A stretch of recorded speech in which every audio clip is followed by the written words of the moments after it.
Anarchist was a CIA and MI6 operation to monitor advanced weapons systems in the Middle East with a particular focus on Israel.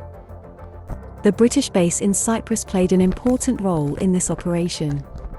Apart from Israel, the advanced systems used by Egypt, Turkey, Iran, Syria and Hezbollah were also violated.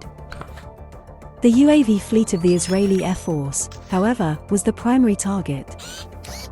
The GCHQ and the NSA have also successfully breached the security of Israeli military and communications satellites.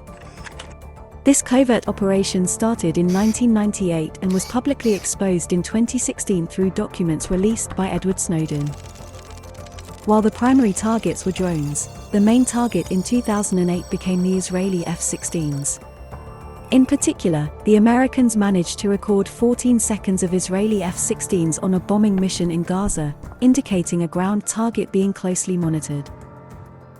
A leaked report said Israeli UAVs were being watched because of Israel's UAV exports to many other countries, and the Israeli newspaper Yedioth Ahronoth noted that this, along with their keen interest in UAV electronics, showed a competitive commercial interest from the United States and the United Kingdom against Israel. On January 28, 2016, Intercept, Der Spiegel and Yedioth Ahronoth jointly published the story based on documents provided by the American anarchist Edward Snowden. Israel said it was disappointed and that already had suspicions. An Israeli official even referred to the anarchist operation as an earthquake, the worst leak in the history of Israeli technology.